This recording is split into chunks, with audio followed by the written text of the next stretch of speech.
Ja, det var Niels Christensen her fra det, jeg kalder det rigtige Danmarks Radio. Det er nogle rester, jeg har arvet fra 24/7, men det er en lang historie, den tager vi en anden dag.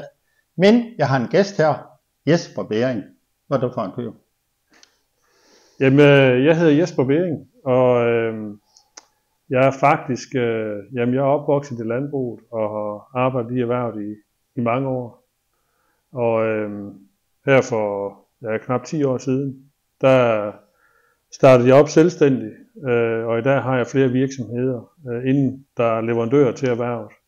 Og det er fodermidler og andre hjælpestoffer til landbruget. Ja, tilskudsspor og sådan nogle forskellige ting. Ja, men det er et speciale, jeg arbejder med. Og jeg går meget op i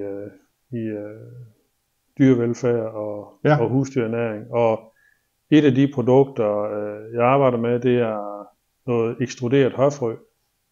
Og høfrø, det er meget rig på omega-3 fedtsyrer. Og omega-3 fedtsyrer er, ligesom vi får at vide, at vi skal spise fisk 2 gange om ugen, så er det nøjagtigt det samme med dyr. Det er jo fordi det er cellebrændstof, og det gør, at man optager de her omega-3 fedtsyrer, og man får noget mere celleaktivitet. Det vil sige, det er bare for mennesker, det gælder også dyr. Ja, det gør det. Det er nok så du siger, at du laver noget godt for til dyr, der er sundt for dem? Det er jo tilskud til både kvæg, svin og fjerkræ.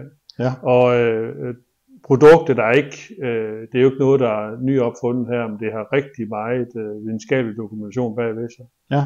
Og det er blandt andet også noget, jeg ligger på min hjemmeside. Og sideeffekten ved det her, det er faktisk, at det har en metanreducerende effekt. Det vil sige, at du rammer sådan set lidt den politiske halløj der med det der med.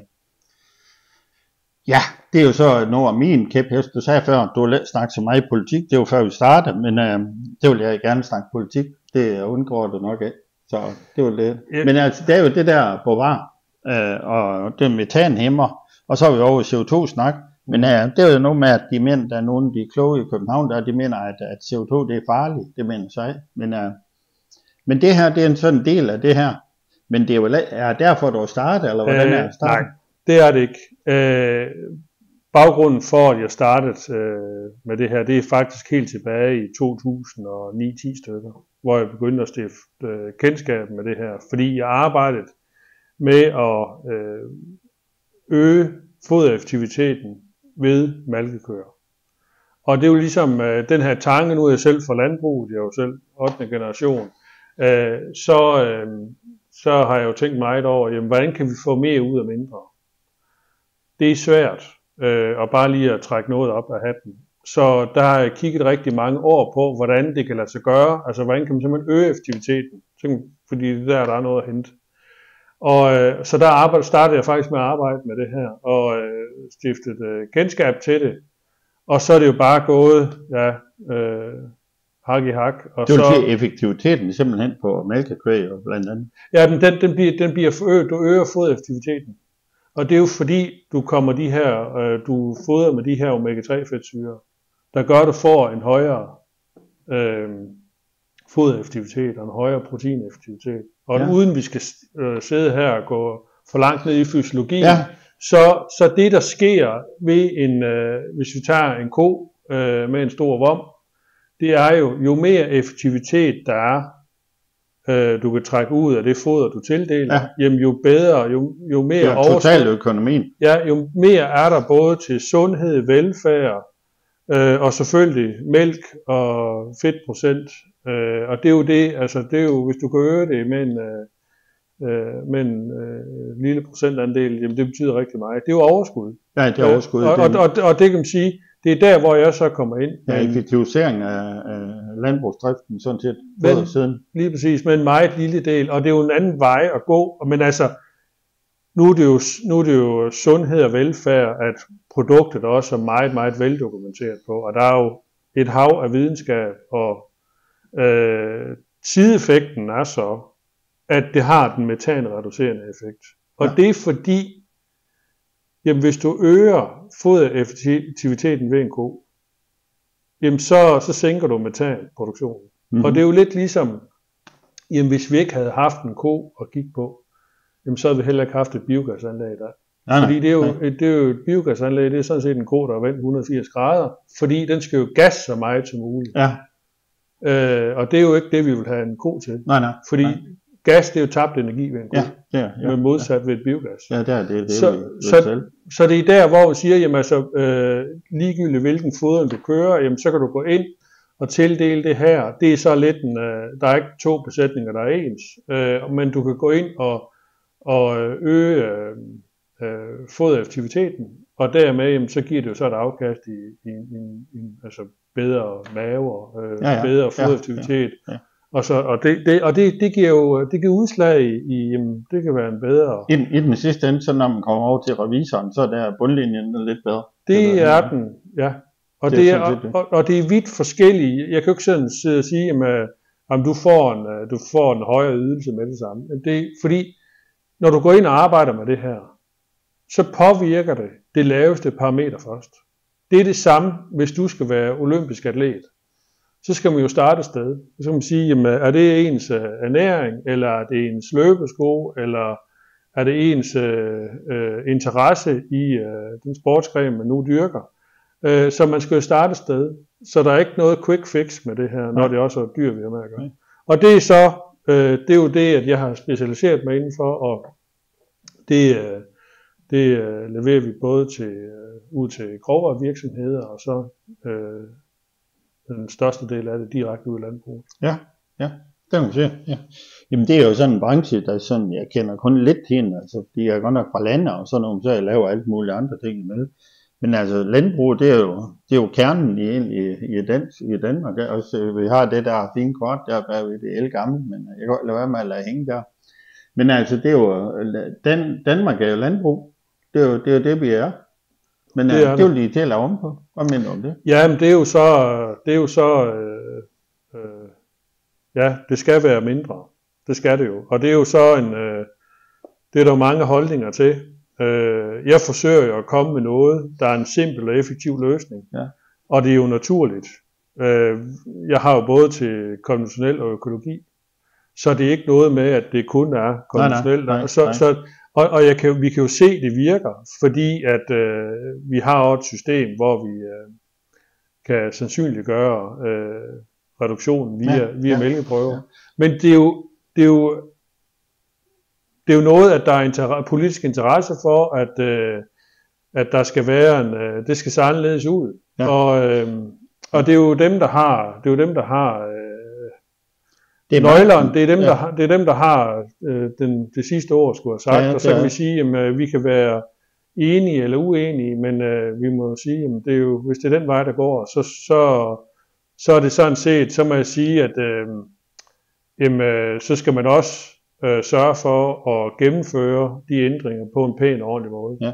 Jo, men så siger du har de der løsninger af, også det er gennemprøver, og du er i branchen i mange år, så kommer regeringens faren med et eller andet. Hvad er regeringen, de vil? Jamen altså, der er jo en holdning til, at det skal være erhverv, det skal jo være mellem 15 og 20% mindre. Det er jo en ting. Og ja. det er jo som at sige, jamen altså, groft sagt, hvis jeg skal være lidt grov her, nu er der jo meget snak om stigende priser på oksekød og inflation, og det hele det er skidt. Men et eller andet sted, så må jeg sige, at jeg synes faktisk også, at det er en god ting, at folk de lige mærker, hvad det betyder. Hvis lige ved, hvad mad det er, fordi ellers har det været lige meget i mange år. Det er jo godt, at folk de lige får lov at mærke, hvad høje fødevarepriser det betyder. Og alle synes, det er irriterende, inklusive dig og mig. Ja, altså, vi kan jo mærke det alle sammen. Ja. Men hvad vil der så ske, hvis vi fjerner 20%? Ja, procent. Vil det så blive bedre? Det går helt galt. Det er også derfor, at jeg vil snakke med sådan en vej, fordi det er jo en del af landbruget, er jo så vigtig en del af vores liv og vores erhverv. Altså, det er jo det, vi lever af, som hende, der skriver der, vi har brug for en landmand 3 gange om dagen. Hvor tit har vi brug for en dyrfer i København. Det er kun når vi bliver påtvunget. Men altså, landbrug, det er jo det, vi lever af. Og det der skisma, det er selvfølgelig, det går af mig af, at vi har det jeg kalder bare den akademiske overklasse i København, som folk jo stemmer ind, desværre. De vil jo bestemme over, hvordan landbruget det skal køre. Vi har landbrug lige uden for døren. Og det er jo et kæmpe problem. Hvorfor har du en idé om, eller en melding om, hvorfor er jeg kommet sådan en frygtelig skisma mellem land og by? Jeg tror også, det har noget at gøre med, at de erhverv, der bliver ramt, nu kan vi se, hvad der er sket i transport og med fiskere. Jeg har nok heller ikke været for gode til at brande sig selv. Nej. Og det må vi sige, at der kan erhverv gribe i egen barm. Og vi kan sige, at landbruget har ikke været, synes jeg, for gode til at simpelthen og sige, prøv at høre, vi leverer faktisk gode, sunde fødevarer. Og der har man ikke haft en langsigtet plan for at brande sig selv. Nej. Det har mere været vækst. Ja. Og profit, man har gået efter. Ja. Og det kan man sige, det kommer lidt skidt tilbage nu. Men nu står vi her, nu må vi forsøge at håndtere det på bedst mulig vis. Men det er lidt problematisk med det, der sker, det er, at fagligheden den forsvinder. Altså dem, der faktisk ved noget om, har føling med, hvad sker der herude i provinsen. Udkants Danmark, kan jeg lige skal sige. Ja. Og hvad, det er der ikke rigtig føling med. Ikke? Nej. Og det synes jeg, det er en kæmpe udfordring. Ja. Fordi det er jo også, vi har jo hørt flere professorer sige, jamen der er større afstand mellem by og land. Og det er jo veldokumenteret. Jamen det synes jeg, man skal gøre noget ved. Fordi ellers, jeg kan da kun se, det vil splitte. Jamen jeg føler i hvert fald, som det jeg har undersøgt og gravet lidt i og arbejdet med, det er jo, at der er jo en kolossal kløft imellem land og by. Altså nærmest ubeskrivelig kløft. Altså jeg har jo været over i København og bare, nævner jeg bare Auken-familien og interviewe nogle af dem, altså, jamen de er noget intet om landbrug. Det er intet om den virkelige verden, men de får mange personlige stemmer i storbyerne. Det er jo det der skisma imellem, at vi har et produktionsdanmark og så en virkelighed, som er ligesom vores virkelighed og byens virkelighed, og det er jo kolossalt forskelligt, altså ubeskriveligt. Altså. Ja, men det er jo, altså det virker meget virkelighedsfjernt. Ja. Og det jeg tror, der er mange, der har samme holdning, men altså, hvad sker der? Altså, hvad kan man gøre? Altså, hvad kan man gøre som borger? Det er jo der, hvor splittelsen den bliver endnu større, fordi vi kan jo se, at der kommer flere og flere partier også. Ja. Og det kan jeg da kun, uden jeg har ret meget forstand på politik, altså det kan jeg da kun se som, at det er jo fordi, man ikke kan blive enige om noget. Jo. Ja. Altså så fordi man har nogle spidse holdninger i en bestemt retning, så vil man starte nyt. Men det er jo en mærkelig situation, fordi som jeg ser det, vi har jo hele rød blok, hele venstrefløjen, og så at sige, hvor langt går den så over? Jamen på nogen måde, så går den nærmest helt over i det konservative, som jeg ser. Og Moderaterne og Venstre, de ved af, hvor de skal være henne, og Radikale, de er nærmest overhaler SF indenom.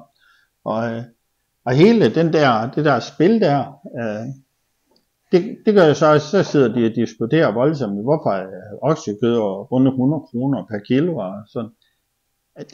Hele den der virkelighedsopfattelse, det går helt galt. Ja, men det må jeg så sige også, at de der politikere der kan man godt sidde og kommentere, altså de er simpelthen for virkelighedsfjerne. Fordi det der sker nu her med det her oksekød, det er jo udbud og efterspørgsel.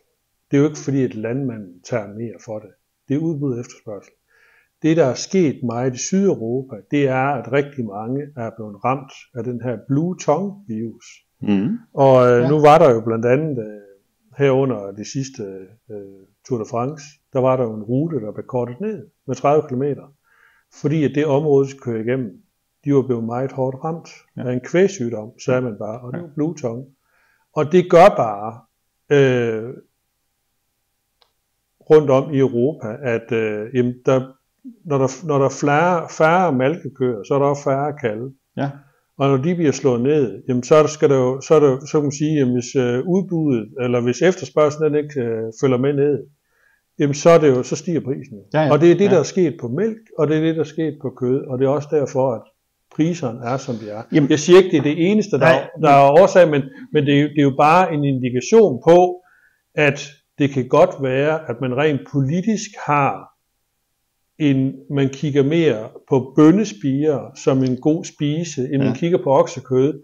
Vi kan jo bare se i det her tilfælde, forbrugeren har bare lidt en anden holdning. Ja, de kigger mere på oksekød, end de kigger på bønnespirer, fordi hvis det var så nemt at omstille, jamen så steg oksekød jo ikke, fordi jamen så følger den jo... Ja, så flytter vi bare over på bønnespirer. Ja, lige præcis, men det er jo så bare ikke, og så kan man sige, det er jo igen den her politiske følelse, der er, og det er bare, det er jo lidt utroligt, at man kan indføre noget, bare fordi man synes, det er en god, det er en god idé rent politisk. Men det er jo sådan groft sagt, at det nærmer sig Sovjet-tilstand, hvor man tror, at man kan styre ting inden fra København eller fra Bruxelles, hvor man mener, at jamen, vi kan styre produktion og efterspørgsel, vi kan styre alting, vi skal bare lave nogle flere regler. Ja, men det er jo så det næste, det rammer jo alle i erhvervet og også private, det er jo, at i EU, der vil man gerne regulere sig ud af alting. Ja, og det er jo så begyndt at komme skidt tilbage nu, kan vi sige. Og det er jo der, hvor man også har forsøgt med de her omnibus-planer simpelthen at skære ned på det her bureaukrati. Ja. Fordi man kan godt se, at i den situation, vi står i hele Europa, det gør bare, jamen altså, vi er nok nogle steder, der kan vi jo vist godt sige på en pæn måde, at vi vist blev vores egen største begrænsning. Ja. Og det kan man sige, at det er jo, men det er jo noget langt større politisk. Jeg koncentrerer mig om det erhverv, det landbrugserhverv, jeg arbejder i. Så har vi lidt skisme her, fordi jeg vil gerne snakke politik. Jeg har altså verdenskort inde bagved det.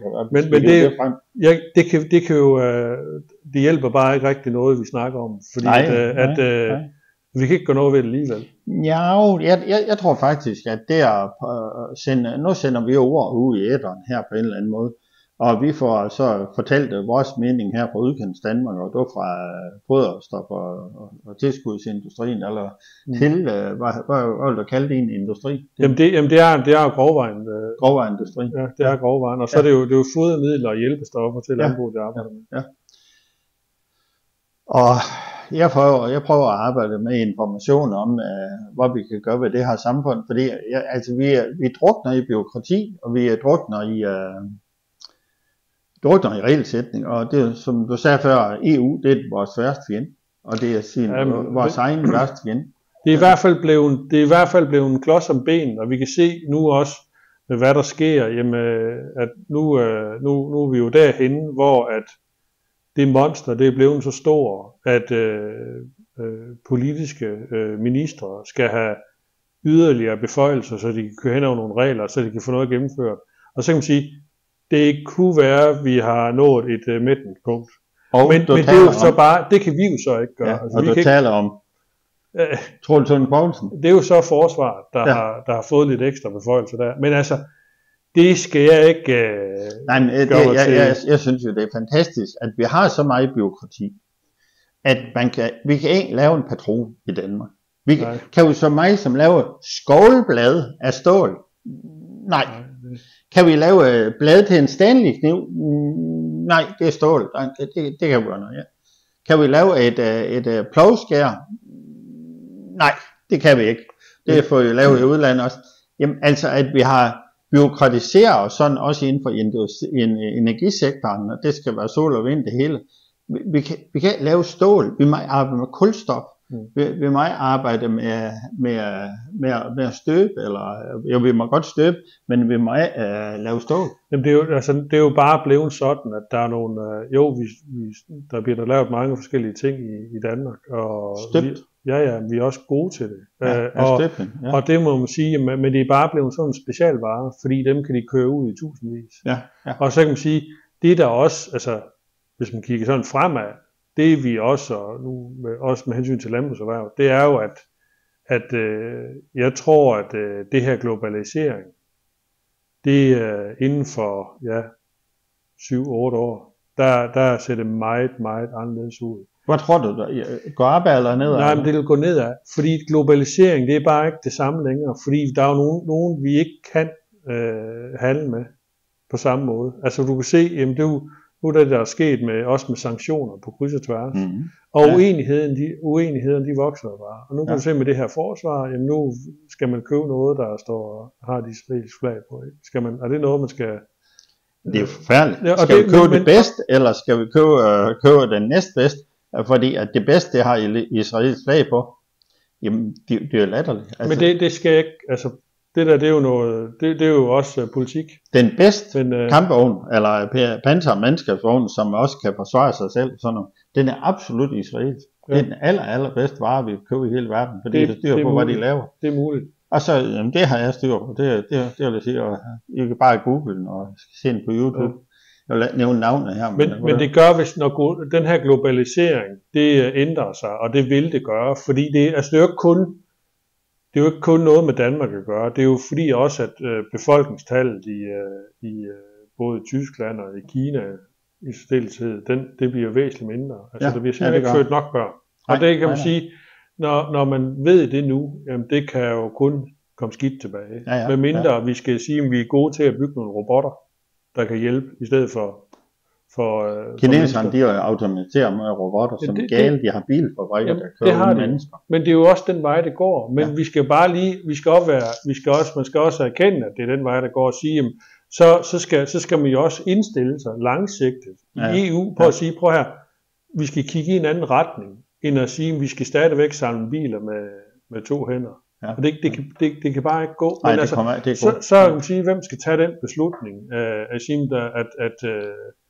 at vi skal ikke have så mange på de tyske bilfabrikker. Jamen det skulle fabrikkerne. Det går skidt tilbage. Jo. Det skulle industrien gøre, men så har vi sådan en stor klump om benene, der hedder EU stadigvæk, der blander sig i alverdens ting. Så men det er jo stor politik, og jeg tror bare ikke på, at globalisering, det er noget, der kommer til at køre på samme måde fremadrettet. Og derfor så skal man kigge mere indad og sige, hvad skal vi så gøre som land, og hvad kan vi gøre som erhverv? Og det jeg arbejder med inden for fødevare, der skal man nok lige tænke på, det kunne være, at vi skulle hygge vores egen kartofler først, og sige, det er nok en god idé, at vi har noget stabilt og godt produktionsapparat. Det er selvfølgelig, det er sund fornuft, og det du siger der, og sådan noget. Men det tvivler jeg så fuldstændig på, at det der bureaukrati i Bruxelles og København, det er, at de kan håndtere det overhovedet. Det tror jeg slet ikke. Så det er et kæmpe problem, vi løber ind i. Fordi nu står jeg metan her på sedlen her. De snakker om metanreduktion, de snakker om CO2-reduktion, de snakker om kulstofreduktion, de snakker om kvælstofreduktion, de snakker om alverdens ting. Det er ligesom, de bliver nærmest bange for naturen, deres egen skygge. De bliver bange for naturens kredsløb med kvælstof.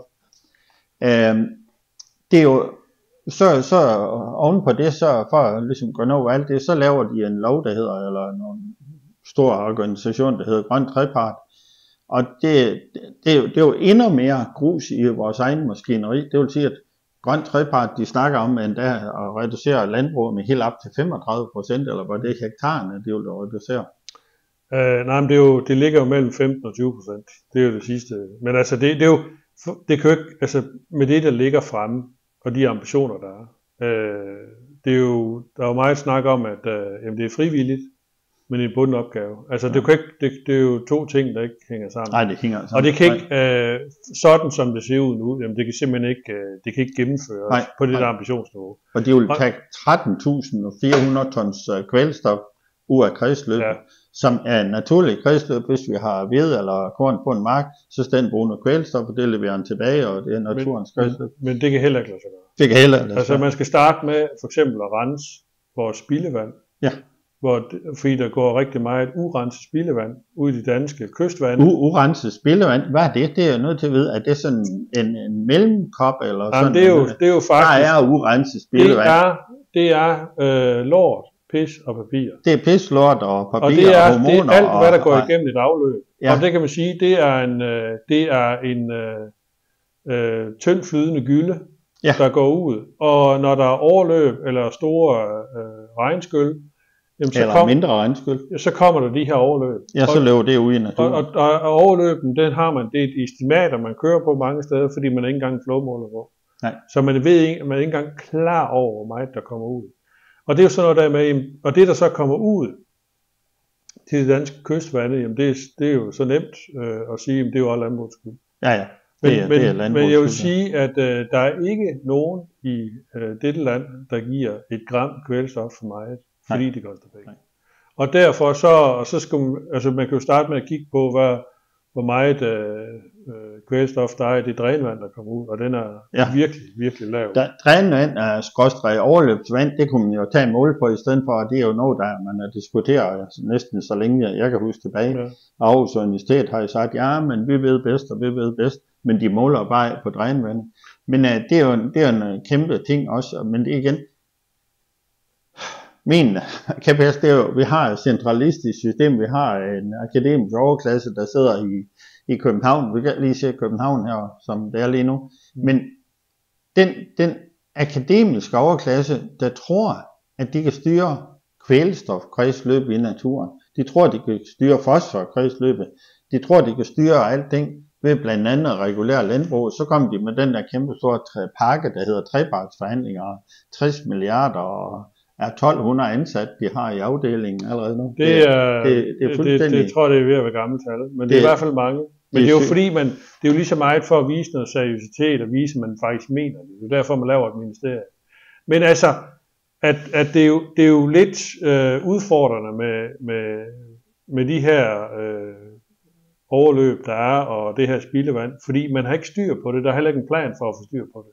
Altså, det er jo simpelthen så problematisk, så det betyder faktisk, at hvis man skal følge EU's vandrammedirektiv, jamen så kan vi ikke udlede noget som helst. Nej.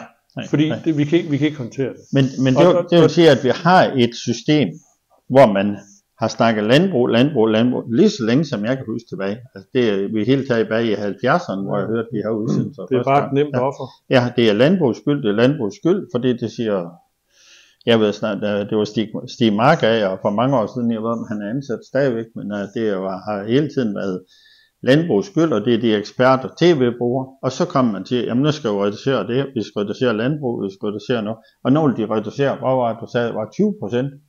Ja, cirka mellem 15 og 20%. Jeg har været til at møde bæredygtige landbrug, det snakker de op til 35%. Ja. Og det er jo fuldstændig vanvittigt. Det er jo virkelig, altså her i Vesthimmerland, der er jo en stor del, der skal reducere. Og det er jo fordi man ser, altså der er jo de her retentionskort, nu bliver det så teknisk, men der er jo de her retentionskort, man sidder og kigger på, hvor det er godt, og det er noget med, altså hvad udløb er der til for eksempel Limfjorden. Ja. Men der er jo kommet så mange retentionskort, det er jo sådan nogle sørøverkort, man sidder og kigger på, så man ved faktisk ikke rigtigt, hvad der er op og ned. Nej. Men altså jeg har jo også, jeg erkender blankt, at erhvervet har ikke været for gode til ligesom at brande sig selv. Nej. Fordi hvis man havde det, så havde man også en bedre grundlag at stå på.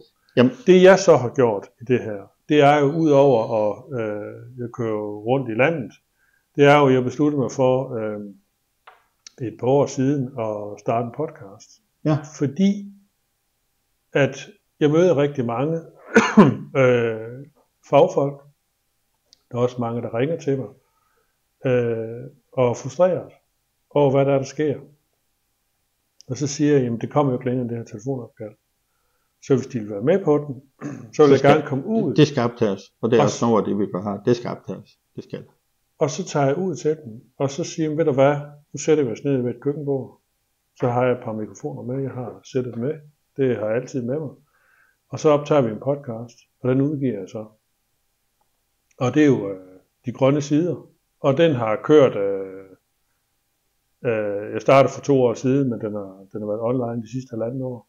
Og det er noget, det er ikke fordi jeg bruger super meget tid på det, men hvis jeg er på kundebesøg, jamen så, eller ude at køre, jamen så svinger jeg gerne forbi. Og det er vidt forskellige fagfolk, jeg er på. Det kan være dyrlæger, det kan være landmænd, det kan være nogen fra andre følgeerhverv, det kan være nogle eksperter inden for vandmiljø. Ja. der ikke bliver hørt, der ikke får den stemme i de store medier. Og nu for eksempel lige her, nu har vi lige siddet og snakket omkring urenset spildevand. Jamen lige her i dag, der er der udgivet en podcast, der hedder Rent Hav. Og det er formanden, Lars Vestergaard for Rent Hav, jeg har på, hvor han faktisk fortæller, hvad de kæmper for. Og det er altså folk, der bor i København. Og de siger, at det er jo ikke, vi alle sammen forurener, ligegyldigt hvem du er. Så forurener vi, hver gang vi sætter os i bilen, eller vi går ud i naturen. Altså vi forurener hele tiden. Men det de så har meget fokus på, det er, jamen alt det urenset spildevand, der kommer ud i Københavnsområdet, hvor der kommer røde badeflag derude, det er jo virkelig voldsomme store mængder, der kommer ud. Og det er altså sådan noget som evighedskemikalier, altså hormonforstyrrende stoffer, der kommer ud. Og så kan man sige, hvorfor har vi ikke flere fisk? Jamen hvis der kommer hormonforstyrrende stoffer ud, for eksempel fra, det kan være fra p-piller og andre medicinrester, jamen det påvirker så fisken.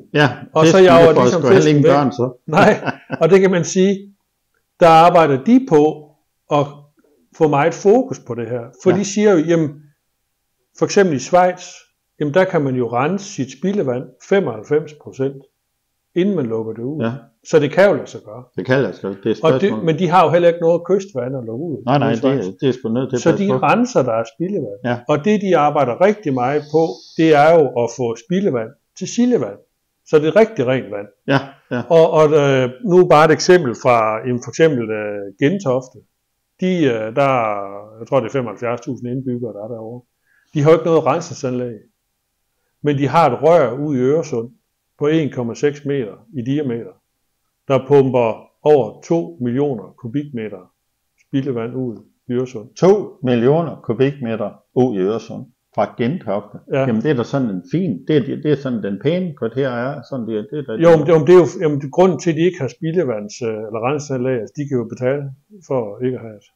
Altså de betaler jo bare. Og men altså, og så kan man sige, og det er ikke engang noget, jeg sidder ikke og bilder nogen på ærmet her, men man kan gå ind på det, der hedder Puls-databasen.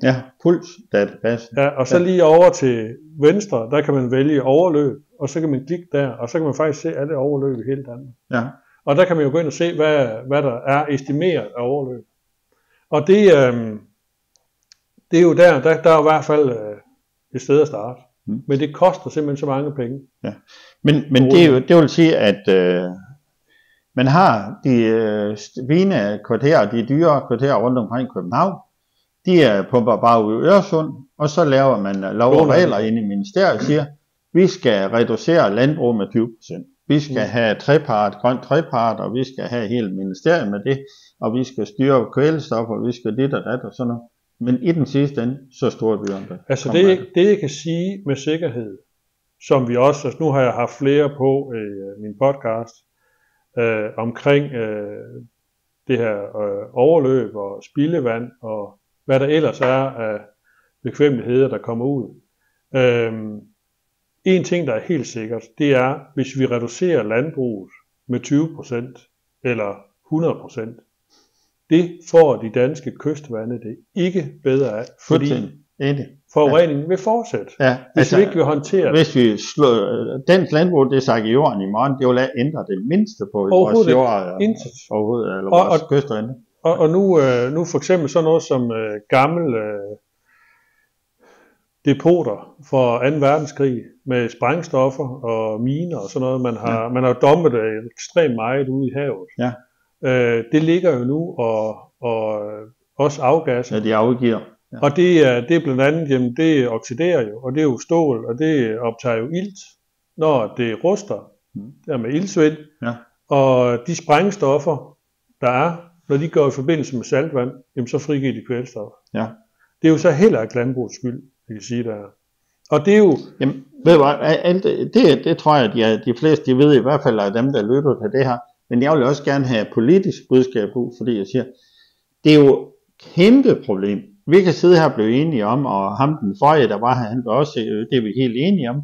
Og landbrugene her, der er rundt omkring i horisonten her, vi er alle sammen enige om, vi ved, hvad det er. Og det vil sige, den praktiske del af befolkningen, produktionsdanmark, dem der egentlig også putter penge i kassen, dem der bidrager til kassen, det kan blive enige om, vi ved, hvad det er. Vi ved, hvad det snakker om, vi ved, hvad kvælstof er, vi ved, hvad CO2 det er. Men vi har en kæmpe stor flertal i de store byer, vi kan se på her i fine kort her, plus København, som Jesper han skygger for. Men altså, det er jo fuldstændig vanvittigt, at der er jo en praktisk uvidende overklasse, som desværre er flertal. Ja, det er praktisk uvidende mennesker. Du kan jo engang forklare, jeg har været ved 24/7, der forsøgte jeg at føre en debat i gang, om hvad CO2 det var. Og det var samtlige journalister ved CO2, eller 24/7's afdeling i København. Der var ingen af dem, der ville diskutere CO2 med Niels Christensen. De vidste ikke, hvad det var. Altså, og samtidig så flytter man milliarder rundt, og 60 milliarder nu til grøn trepart, og hvad ved jeg, for at styre kvælstof og CO2, hvad ved jeg. Altså, vi har en overklasse, der er praktisk uvidende, men de er de fleste. Og samtidig så sidder vi og siger, at det her er problemer, det er problemer, det er problemer, det er problemer. Hvad fanden går vi ved? Men vi skal jo ikke sidde og snakke til os selv. Fordi vi er jo enige. Nej, det er derfor vi snakker til opdage. Men vi kan jo hurtigt, vi skal også de 10%, der arbejder inden for det her erhverv og følgeerhverv, vi er ligesom enige om, hvad udfordringen er. Men det er jo sådan set ligegyldigt, når det er de 90%, der har en anden holdning. Og det er dem, der bestemmer. Og så kan man sige, det er jo så også, og det bedste man kan gøre som borger, det er jo at forsøge at præge det i den rigtige retning. Men det virker også bare, jeg kan godt forstå, at det virker på nogen som opgivende. Altså, fordi der sker jo ikke noget. Tror du, at vi får simpelthen en økonomisk kollaps, hvor man siger, hvis man nedlægger landbrug, fiskerier, de er stærkt stækket, minkerhverv er væk, og der er jo kun det eneste, der egentlig er Novo Nordisk, de har fået lidt tæsk her på grund af nogle omstillinger i USA og sådan noget. Men ellers så har vi Danfoss, Grundfos, Lego, Novo og hvad er det, der er en mere af det der kemisk forældre, det er Løven, det hedder, hvad det hedder, det sådan hedder den sidste. Men de laver temmelig mange penge, det er nogle af dem, der putter i kassen også. Men hvis man trækker landbrug ud af ligningen, man har trukket minkerhverv ud af ligningen, og til dels fiskeri ud af ligningen. Hvis landbrug det ryger ud af ligningen, hvad så med økonomi? Jamen det mener man jo. Man har nogle fremskrivninger, der siger, at det vil ikke påvirke ret meget. Altså, men altså, hvad er det? Det er jo, hvad så med folks levevilkår og ja, altså, der er i hvert fald landsbyer og alt muligt, hele kulturen ude på landet, den smutter. Altså, skal så bare flytte ind i små lejligheder ind i år? Skal vi have værelse ind i år? Skal vi lige så godt flytte på plejehjem i år? Men det vil jo affolke provinsen mere end der i forvejen. Ja. Og så kan man sige, det er jo, men jeg synes også, at hvis man ikke rigtig vil høre, så må man jo mærke, og vi kan jo godt se, det der er sket her de sidste stykke tid, jamen der var jo en batterifabrik oppe i Sverige, det kunne jo ikke gå galt, så der var pensionsmidler i. Ja. Det kunne ikke gå galt. ATP eller hvad ved jeg. Men det gjorde så, og nu er en pist væk. Og så det her med nu du selv Novo, ikke? Jamen, det er jo også lige en formiddag på børsen. En formiddag på børsen, så det skal også. Og så Ørsted. Der mangler 60 milliarder. Og du kan se, og det er jo det der med, det er jo igen store politik, at det var nogle vindmøller, der skulle sættes op i USA. Og det bliver så ikke lige til noget. Så det er jo lige pludselig, man har bygget noget op, der også er skrøbeligt. Også at Danmark, de råder med vindmøller i Ukraine, de råder med vindmøller i USA. Og vi kan få vores egen til at give overskud. Hvad fanden er det for noget? Men det er jo fordi, man også har noget ekspertise inden for det her, og så hvordan at det skal hænge sammen. Altså vi kan bare ikke, altså alle kan jo ikke sætte vindmøller op eller solceller. Altså det kan vi jo ligesom ikke. Altså, nej. Det er jo, hvis det er det, man tror, at det er det, vi skal leve af fremadrettet. Jamen, det er også noget, jeg har min stærk tvivl om, at de der solcelleparker, at de ikke giver overskud i sig selv. Tror du også, der er statsmidler i det? Jo, altså man kan jo bare se med de vindmøller, der er rejst, de havvindmøller, der er rejst i Danmark. Altså det er jo ikke, de er jo ikke blevet sådan noget uden statsstøtte. Nej, for lige at få noget ekstra arbejde, som og de skal lave brint til Tyskland, eller hvad man forestiller sig, at de skal lige have 50, eller bare 60 milliarder, de skal lige have på for i røven, for at de kommer op. Det er så vores penge. Det er jo igen det der, så tilbage til min kæphest. Centraladministrationen i København, de bestemmer over, hvad der sker i Harboøre. Ja. De bestemmer over, hvad der sker i Esbjerg. Så må man stille op og stemme. Altså, det er jo den måde, man kan vente på. Fordi hvis man siger, jamen det kan også bare være lige meget, jamen så er det jo dem, der stemmer, der får magten. Prøv at se, en eller anden mærkelig og halvrødt flertal i København, desværre også Danmarksdemokraterne og konservative inklusiv, de stemmer for, at nu skal så flyttes 50 milliarder herude i Vesterhavet. Hvor skal det? Det kan ikke ondt, det kan overhovedet ikke ondt. Så man skal bruge 50 milliarder, der skal skubbes ind i projektet, for at det overhovedet kan køre. Hvor fanden gør man det? Men er det ikke også noget med, at nogle energiselskaber i København, de har solcelleparker i Holstebro? Jo. Altså det er jo ikke, hvorfor ikke ligge dem i København? Nej. Altså det er jo ikke, det er jo fedt nok at eje. Her lidt nord for Aarhus, der er noget, der hedder Blair stationsby der. Der ligger om 6 vindmøller op og sådan noget. Jeg mener også, det er København og selskab, der ejer dem. Så, de kan sgu da ligge på Amager. Men altså, der er mange udfordringer fremadrettet. Men altså, man kan forsøge at præge den efter bedste evne. Ja. Og så, jeg har jo valgt at specialisere mig inden for landbrugserhverv. Og det er det, der skal til. Og så kan man sige, at det er jo det samme. Altså, du kan jo heller ikke sige nede på Skyby, jamen ved du hvad, vi mangler en hjertekirurg. Vi rekrutterer simpelthen Danmarks bedste asfaltarbejder. Altså det kan vi jo ikke. Nej. Og det er jo det der med, fagligheden, den forsvinder.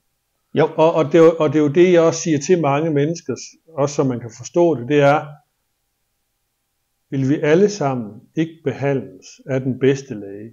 Så vil du også selv sige, Niels. Ja. Jo, det vil jeg da. Ja. Godt.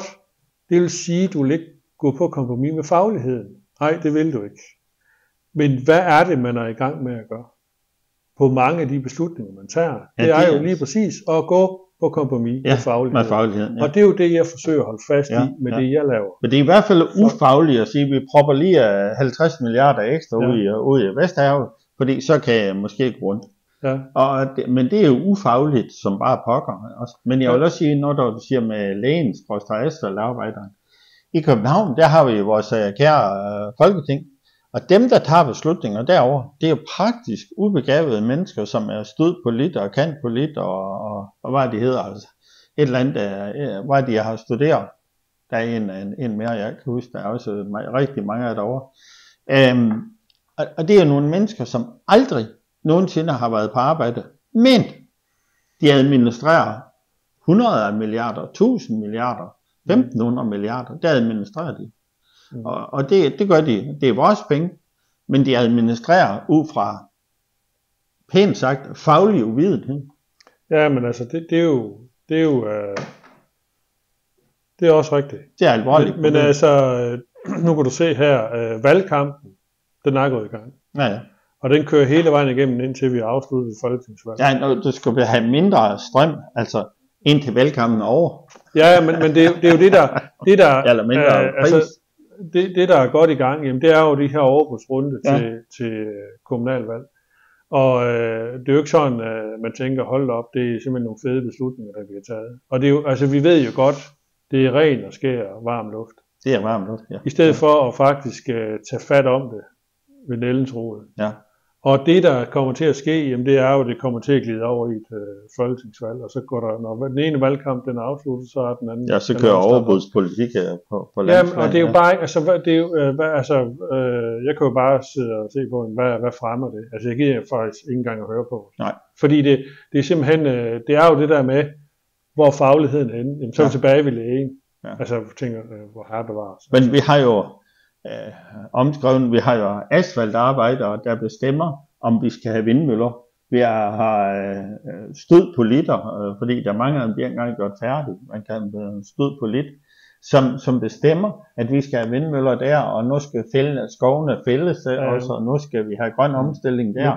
Og de aner intet om, hvad de har gjort. Og de har aldrig nogensinde været ude på at gå. Prøv her, den eneste meningsmåling, politikerne er interesseret i, det er, om de bliver genvalgt. Ja, det er vel, ja. Og så kan man sige, hvis de så skal tage nogle beslutninger, der kan gå nok på bekostning af et erhverv, det er jo fuldstændig ligegyldigt, bare de bliver genvalgt. Ja.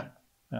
Og hvis du kigger ned igennem Europa, som også er udfordret på mange punkter, jamen de top 10 af de politiske ledere, der er i EU, de ved udmærket godt, hvad der skal ske, for at EU bliver et bedre samfund for alle borgere. Problemet er bare, hvis de tager beslutningen, så bliver de ikke genvalgt. Og det er jo ikke, det synes jeg jo ikke, det er jo ikke en, det er jo ikke en, det er over at kalde en karriere, det er ikke et kald, fordi så hvis de går ind i det her, så er det jo for at gøre det bedre fremadrettet. Ja, og så ønsker man ikke, men når man først sidder derinde, så er taburetten så lækker og lun, at det er bedst at ligesom at korrigere lidt, for så bliver man siddende. Og det er jo forkert. Der burde jo være alle steder sådan et rotationsprincip. Ja. Det synes jeg, det vil fordi det vil også give noget med anden konkurrence, fordi de ved bare, altså når de her år de er gået, så er det ud. Ja, så skal og det har man jo i nogle virksomheder, der sidder og arbejder med økonomi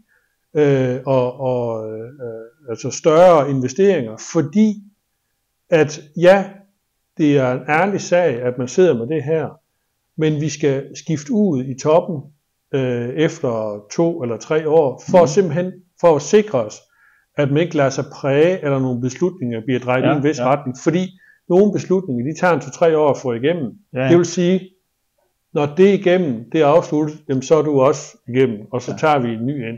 For simpelthen at undgå ligesom en rutine. Det er jo, vi plejer, og nu har vi de sidste 8 år altid. Og det synes jeg det skulle man da, det kommer aldrig igennem, men det var da en måde at regulere det på. Rotation inden for politik, og også rotation inden for i hvert fald administration, de store administrative enheder, at der blev rotation der.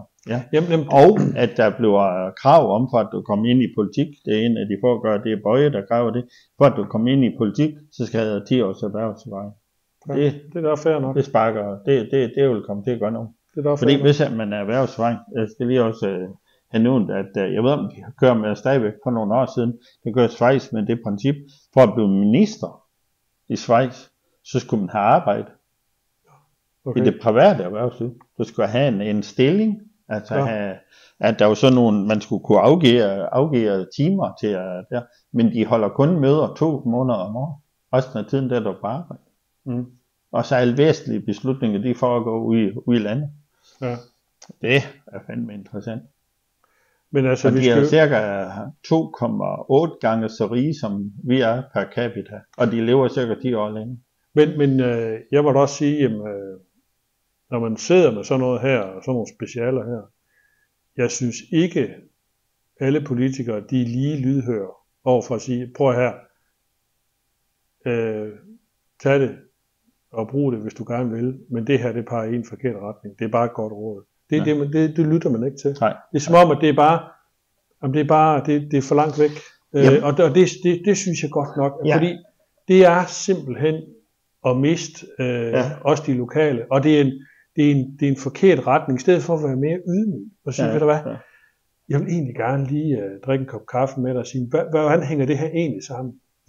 Vi har en politik, men vi bliver nødt til at sætte os ind i stedet for at sætte os ind i sagerne, i stedet for bare sådan at tromle hen over nogle folk. Fordi det er jo det, der er udfordret. Og det gør det. Jeg har rendt rundt en lille smule på Christiansborg med en mikrofon på 24/7, og det vi bliver arrogancen ved ledelsen og ved folketingsmedlemmer, de fleste folketingsmedlemmer, de er ekstremt arrogant og ekstremt virkelighedsfjern og fuldstændig fuldstændig døv og blind overfor, hvad der foregår ude i virkeligheden. Men nu for eksempel, nu er jeg også blevet inviteret derover og fortælle om det, jeg arbejder med, og så især et af mine produkter, jeg har. Fordi det ifølge FN har en metanreducerende effekt. Og det er jo det her ekskluderet højfrø. Og det er ifølge FN, så siger de selv, eller skriver i deres dokumentation, at det er mellem 10% og 30%. Og det er jo fordi, de tager højde for lavt ydende og højt ydende. Så det er så lidt bredt. Ja. Det er et naturligt produkt, og det er de så interesseret i. At sige, eller høre lidt om det, og sige, hvordan det fungerer. Sige, det, altså, vi kan levere i morgen. Men da det ikke ligesom har været igennem det danske system, fordi det er mere vigtigt end det europæiske system, så er det ikke godt nok. Nej. Og så kan man sige, så er det lidt et pengespørgsmål. Sige, altså, hvis du betaler nok, så skal du nok komme på virkemedelslisten. Men det gør der bare ikke i... hvorfor skal jeg lave dokumentation, som vi har i forvejen? Det er bare med et andet brevhoved. Altså, det er fuldstændig tåbeligt. Ja. Men og så længe at man har sådan nogle beslutninger. Kan vi ikke bare sætte den hen under byråkrati? Jo, men altså... Kan det passe, at vi snakker en time og snart? 51 minutter? Tæt på. Ja, det er skrækkeligt. Men så længe at man har, altså man er så...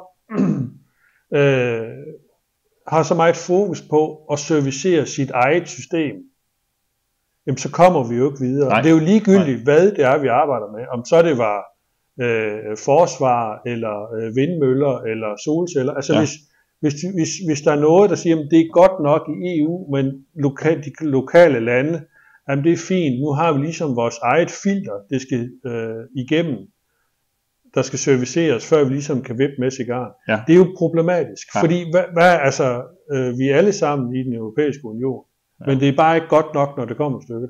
Og hvis det er det, der er en barriere for at simpelthen at udvikle samfundet, det synes jeg, det er yderst problematisk. Jamen, du kan bare se, vi har lag på lag af bureaukrati og EU i den sidste ende, og du kunne risikere, at vi og EU, så kunne den måske, hvis de siger, at det har en anelse medicinsk virkning, så skulle den ind over WHO også. Så er der virkelig, så er der laget arbejde. Men du kan bare se med det her kunstig intelligens, altså nu, altså vi er jo håbløse bagefter. Ja. Og det er jo, og så kan man sige, hvad har vi så fået? Altså vi har fået en masse regulering, og det alle de her GDPR og cookie banner, vi har på hjemmesider, jamen det er jo, jeg ser det bare som et jobprogram. Ja. Altså jeg kan ikke se, at vi er blevet rigere på nogen måde. Altså, vi er hverken rigere, klogere eller bedre, nej, og det er jo længere. Det er jo bare, altså, det er jo ligegyldigt, hvis vi skal ind i en krig. Fuldstændig. Altså så er det fuldstændig ligegyldigt. Det var apropos, vi kom lidt længere hen over det der med Troels Lund Poulsen. Altså man er jo nødt til at lave nu en lovgivning, der gør, at man kan komme hen over alt det bureaukrati, man har lavet. Fordi ellers så kan forsvarets udbygning af forsvaret faktisk fungere. Det vil sige, at man har så tyk en klump af bureaukrati, at man er nødt til at lovgive sig hen over. Men det er jo bare også et tegn på, at nogen skal jo tabe ansigt i det her. Fordi der er nogen, der har været med til at indføre det. Og de sidder der stadigvæk. Ja. Jamen apropos, altså det skærer mig jo i hjertet, at du siger, at der var 11 eller 1200, der var ansat ved det der departement eller direktorat på grøn omstilling. Eller trepart. Det er der i hvert fald. Det er der i hvert fald. Og det er jo mange kræfter, der sidder og arbejder med noget, som man gerne vil have gennemført.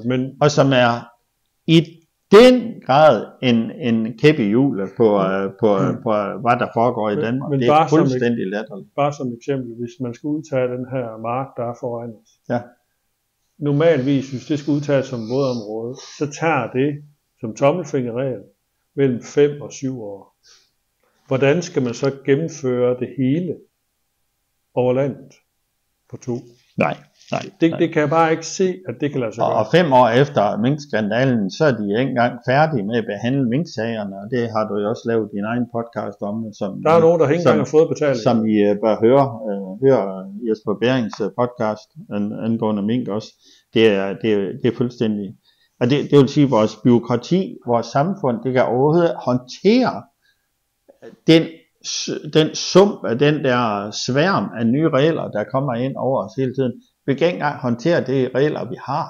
Men og så vil de lave endnu flere, den der grøn tæppebræt, den er meget, meget omfattende. Helt vildt, men der er så meget hastighed på tingene, men der er den største barriere, det er faktisk os selv. Ja. Og det kan man sige, vi kan jo ikke gennemføre noget, hvis vi har sat minebånd op over det hele. Og der er det nu et godt eksempel med forsvarsministeren, at selv de kan jo godt se, her er noget, der er helt galt, så vi bliver nødt til at give nogle beføjelser, så vi kan pløje hen over de her... Vi skal hen over sumpen. Ja, altså så de kan tilsidesætte miljøregler, og for simpelthen at få noget gennemført. Ja. Og det er jo lige fra barakker, at soldaterne skal bo i, fordi at de skal have renoveret kasernerne, men barakkerne, der skal sættes op, der skal miljøgodkendelse til. Altså så kan du, det er jo den ene efter den anden. Der skal LGBT godkendelse, der skal DID, og der skal den der nye, den hedder EST-2 EU-forordning angående brændstoffer.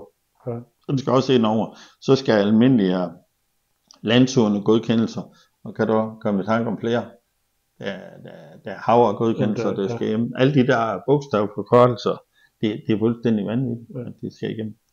Så vi dør i reguleringer. Vi regulerer os selv ihjel. Og jeg tror, jeg er ret pessimistisk. Jeg tror, at Europa kollapser økonomisk. Det tror jeg. Altså, vi kan jo sige, med det, der sker nu her i den grønne trepart, det er jo, altså det kan man sige, det er jo et godt eksempel på, hvad konsekvenser det har, fordi der er så lidt vækst som overhovedet muligt. Altså alle, der leverer til erhvervet, er påvirket, fordi dem, man skal handle med i erhvervet, landbruget, de er jo meget tilbageholdende, fordi de ved jo ikke, om de er købt eller solgt. Nej.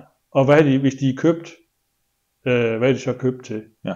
Og det er jo det, jeg også forsøger på i min egen podcast med den sidste mink, som den hedder. Det er, hvis efter 5 år man ikke kan afslutte den sag, hvordan skal man så overhovedet kunne gennemføre grøn trepart?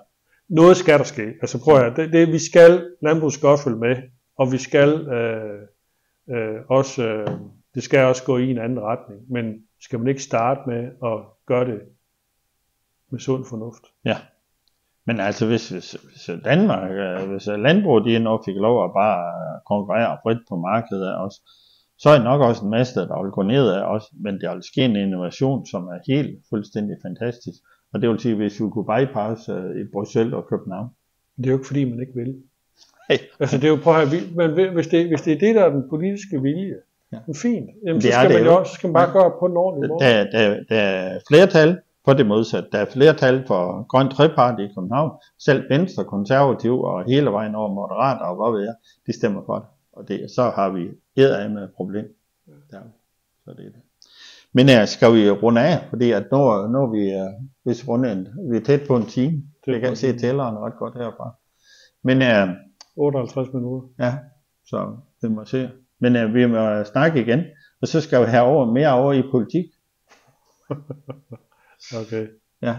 Og så skal det ved jeg, man klipper af, men så skal vi bytte plads, fordi jeg er mørk på mørk baggrund, du er lys på lys baggrund, det er en dårlig idé. Men det ved jeg så, det er en anden gang. Men tak for snakken. Tak for snakken også.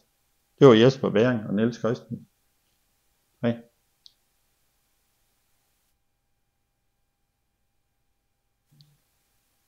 Den duer. Hvorfor gør den det? Den er faldet i søvn. Den er nok løbet tør for strøm.